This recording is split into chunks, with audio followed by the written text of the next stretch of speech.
Good morning students. आज हम फ्रांसीसी प्रधानमंत्री की कार्य और शक्तियों का अध्ययन करेंगे।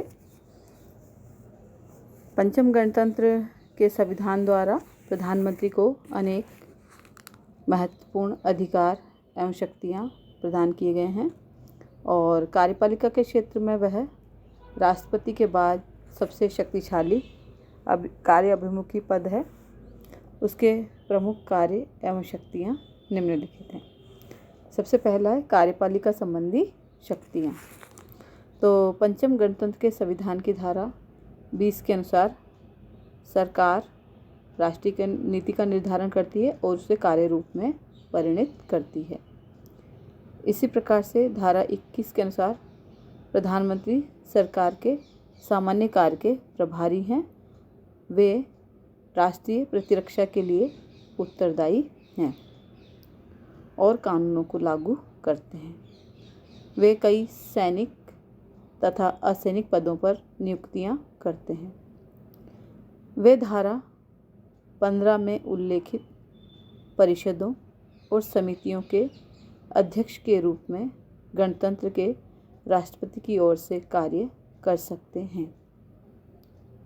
यद्यपि मंत्रिपरिषद के सदस्यों की नियुक्ति राष्ट्रपति द्वारा की जाती है, किंतु उनके नामों की सिफारिश प्रधानमंत्री ही करता है। राष्ट्रपति सामान्यतः प्रधानमंत्री द्वारा अनुशंसित व्यक्तियों की ही नियुक्ति करता है। तथापि फ्रांस का राष्ट्रपति इसके लिए न तो संविधान के किसी प्रावधान द्वारा बाध्य है और न ही किसी परंपरा द्वारा। अपवादी परिस्थितियों में प्रधानमंत्री मंत्रिपरिषद के अध्यक्ष के रूप में राष्ट्रपति की ओर से कार्य कर सकते हैं। अगला है विधायिका संबंधी कार्य। तो प्रधानमंत्री तथा मंत्रिपरिषद के उसके अन्य सहयोगी संसद के सदस्य नहीं होते और यदि हैं भी तो भी मंत्री पद प्राप्त करने के बाद उन्हें संसद की सदस्यता से त्यागपत्र देना पड़ता है। प्रधानमंत्री संसद का विशिष्ट सत्र आमंत्रित कर सकते हैं। विधायी मामलों में प्रधानमंत्री पहल कर सकता है। राष्ट्रपति प्रधानमंत्री और असेंबली के अध्यक्षों के परामर्श से नेशनल असेंबली को भंग कर सकते हैं। धारा 19 के तहत राष्ट्रपति द्वारा किए जाने वाले कतिपय महत्वपूर्ण मामलों को छोड़कर अन्य कार्यों पर प्रधानमंत्री के प्रति हस्ताक्षर आवश्यक है। तो विधायी कार्यों के तहत ये सारे कार्य करता है। अब देखते हैं संवैधानिक कार्य। तो धारा 41 के अनुसार विधायी प्रक्रिया के दौरान यदि ये स्पष्ट हो जाए कि निजी सदस्य का प्रस्ताव या संशोधन विधि निर्माण में नहीं आता तो सरकार उसे नियम विरुद्ध घोषित करने की मांग कर सकती है। धारा 54 के अंतर्गत प्रधानमंत्री को ऐसा ही एक अधिकार उस अंतर्राष्ट्रीय संधि अथवा समझौते के संबंध में प्राप्त है जिसे या जिसकी किसी धारा को वह संविधान के विरुद्ध समझता हो। ऐसी संधि अथवा समझौते को प्रधानमंत्री उसकी संवैधानिकता के परीक्षण हेतु संविधान परिषद को सौंप सकता है। धारा 89 के तहत संविधान में संशोधन का प्रस्ताव पेश करने का अधिकार संसद सदस्यों और प्रधानमंत्री की सलाह पर राष्ट्रपति को है। अगला है वित्तीय कार्य। तो बजट मंत्रिपरिषद बनाती है तथा प्रधानमंत्री उसे राष्ट्रीय परिषद में पेश करता है। धारा 40 में स्पष्ट कहा गया है कि जन राजस्व में कमी एवं राजस्व में वृद्धि करने वाले निजी सदस्यों के विधेयक, प्रस्ताव और संशोधन नियम विरुद्ध हैं। इस प्रकार फ्रेंच सरकार का वित्त पर पूर्ण नियंत्रण है। वस्तुतः यह एक असंसदीय प्रावधान है। इसलिए एक आलोचक ने लिखा है कि 5वें गणतंत्र में संसद सदस्यों के संवैधानिक अधिकार इतने सीमित हैं कि वे आय व्यय में किसी भी प्रकार का महत्वपूर्ण नियंत्रण अथवा संशोधन करने में समर्थ नहीं है। वित्त विधेयकों का संसद द्वारा पारित होना जरूरी है, किंतु संविधान में उल्लेख है कि यदि संसद 70 दिनों के भीतर उसे पारित नहीं कर पाती तो सरकार उसे अध्यादेश द्वारा लागू कर सकती है।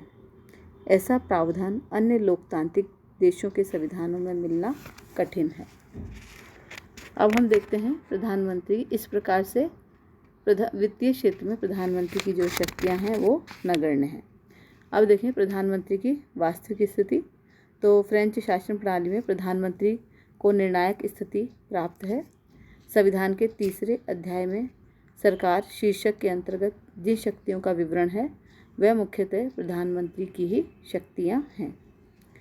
संविधान की धारा 21 के अनुसार वे सरकार के सामान्य कार्य के प्रभारी हैं। राष्ट्रपति के अनेक कार्यों में प्रधानमंत्री के प्रति हस्ताक्षर होते हैं। वे अपने कार्यों को अन्य मंत्रियों को भी हस्तांतरित कर सकता है। फिर भी ये सच है कि पंचम गणतंत्र के संविधान में राष्ट्रपति शासन करता है और प्रधानमंत्री उसकी नीतियों को कार्य रूप में परिणत करता है। प्रधानमंत्री राष्ट्रपति का अभिकर्ता मात्र है। प्रधानमंत्री की स्थिति कमजोर है। वह राज्य रूपी जहाज का चालक चक्र नहीं है। वह समकक्षों में प्रथम भी नहीं है। विशेष परिस्थितियों को छोड़कर वह मंत्रिमंडल की बैठकों की अध्यक्षता नहीं करता। अनेक कार्यों पर मंत्रियों के हस्ताक्षर की भी ज़रूरत पड़ती है कि वो स्वयं खुद अकेले निर्णय ले, ऐसा भी नहीं है। वह संसद का नेता नहीं है और राष्ट्र का नेता भी नहीं कहा जा सकता। बहुदलीय व्यवस्था के कारण राष्ट्रीय सभा एवं मंत्रिमंडल पर प्रभाव जमाए रखना मुश्किल होता है। प्रधानमंत्री की राष्ट्रपति का एक प्रधान लिपिक है। अब हम देखते हैं, लेकिन प्रधानमंत्री का पद बिल्कुल भी महत्वहीन नहीं है।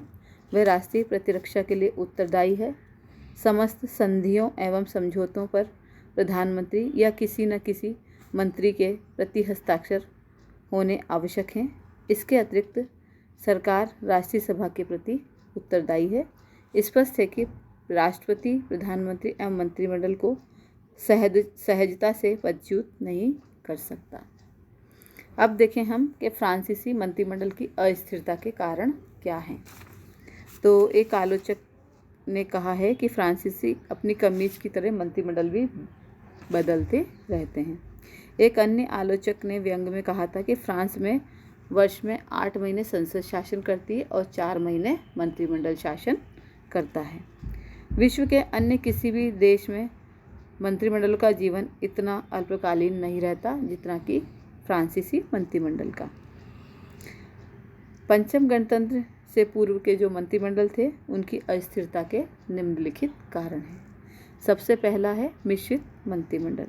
तो फ्रांस में एक तो बहुदलीय व्यवस्था है और निर्वाचन में किसी भी एक दल को स्पष्ट बहुमत नहीं मिलता।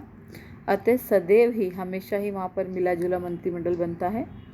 मिला जुला मंत्रिमंडल जो है विरोधी तत्वों तथा नीतियों का संगम होता है। फलस्वरूप किसी भी समय उसका विघटन होना स्वाभाविक है।